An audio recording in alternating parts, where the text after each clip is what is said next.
So in today's financial world, things can feel, well, pretty uncertain sometimes, can't they? Yeah, definitely.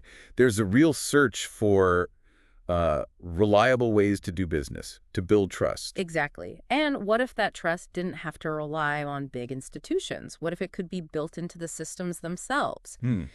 We've been digging into this presentation about a platform called NobleEscrowX. Right. And our goal today is really just to unpack how it's trying to, well, maybe revolutionize trust, especially in the digital space. We want to get beyond the headlines, you know? Yeah, absolutely. And think about the friction we see now, like just getting deals done, especially across borders. You've got different laws, delays, the costs involved, just making sure everyone does what they agreed to. It can be a nightmare. It can. And NobleEscrowX, from what you've seen, proposes a pretty big shift. It's this idea of a multi-chain, sovereign-grade, decentralized escrow platform. Sovereign grade, okay. Yeah, designed to kind of bypass all those traditional hurdles. Let's explore how they're planning to do that. Okay, sounds good. So when I think of traditional escrow, it's usually for big things like buying a house. Right. And that comes with, well, a mountain of paperwork, fees, and it just feels slow, glacial sometimes. Huh? Now, try doing that internationally. The complexity just explodes. Different rules, different risks, and always that question, can you really trust the other party? That's precisely the problem they're targeting. Traditional escrow fees can really bite, especially for those international deals. Yeah. So the presentation argues we need to move away from relying on these central gatekeepers towards something that's inherently borderless, autonomous, and actually verifiable. Verifiable, that's key. Yeah, creating a level playing field for secure deals, basically. Doesn't matter where you are or who you bank with. Okay, so let's get into the nuts and bolts then. What does decentralized escrow actually look like? What's the tech? Well, the foundation, based on the presentation, is Bitcoin's multi-signature tech. Multisig. Multisig, right. Yeah, so picture like a digital safe deposit box, but it needs, say, 2 out of 3 keys to open it. Okay.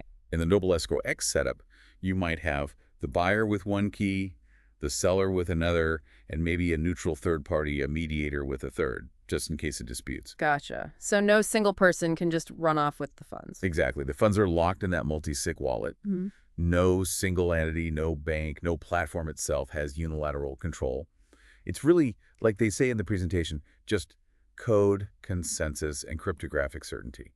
That's where the assurance comes from. So the trust is literally built into the code, not relying on a company's reputation. That's a big difference. It is. And it sounds like they're not just sticking to Bitcoin. No, exactly. That's a key point. It's multi-chain. They're using things like Bitcoin's Lightning Network for, smaller, faster stuff. Micropayments almost. Yeah, micro escrows, fast, low cost.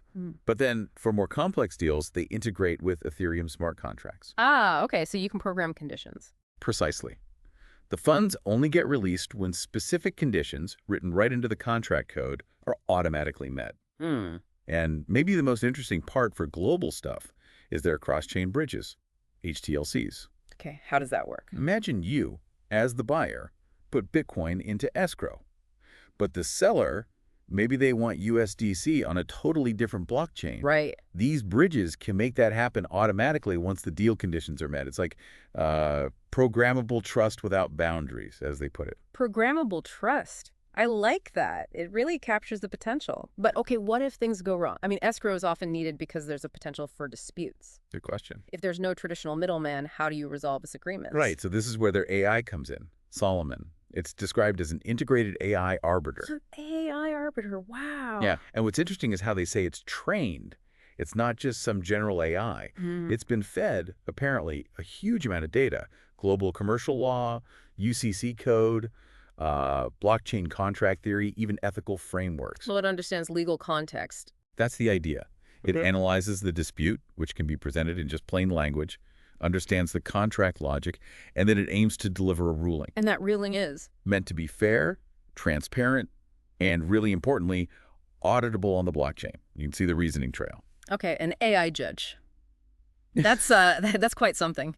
Is that the absolute final word, though? Is there any human check on this? Yes, there is. They have a layer of human oversight through their DAO governance model. DAO, Decentralized Autonomous Organization. Exactly.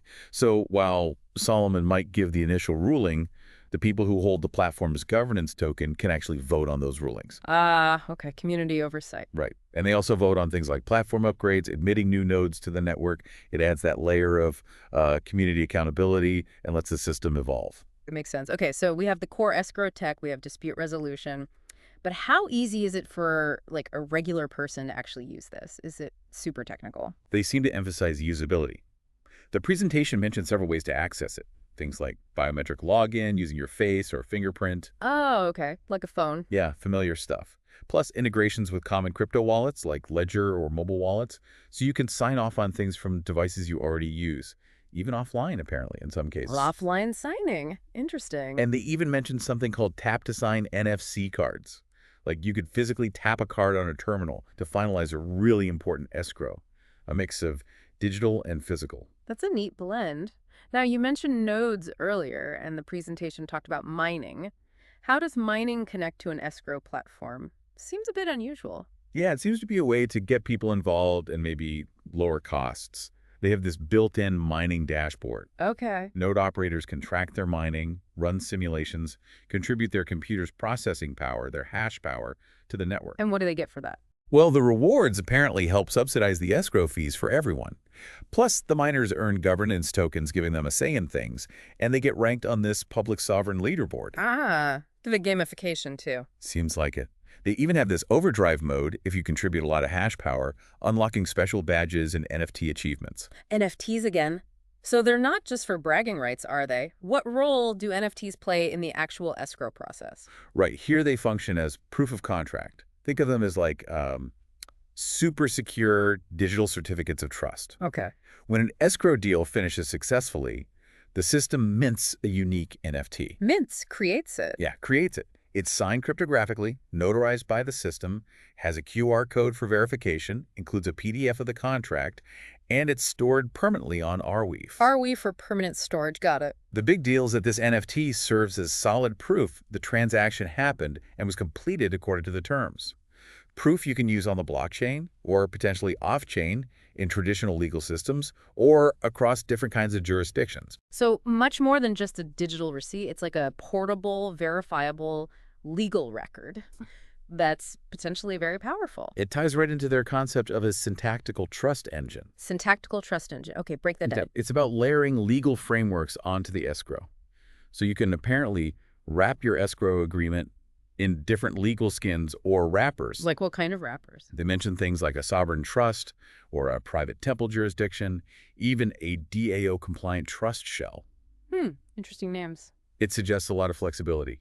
You can tailor the agreement to fit whatever legal or governance structure applies. Maybe it's national law, maybe it's DAO community rules, maybe even tribal law. Wow. They even suggest you could potentially bundle up these escrows and syndicate them into bigger entities, like DAOs or even banks or governments. It's like legal Lego bricks. You build the trust structure you need. Okay, what about workflow automation? The presentation mentioned that.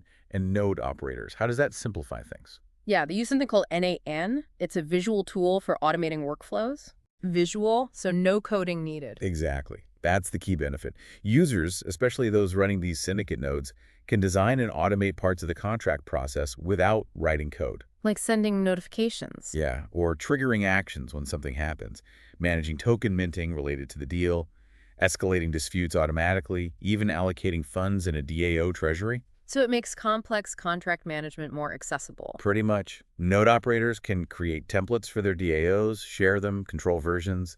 It helps democratize that sophisticated stuff. Okay.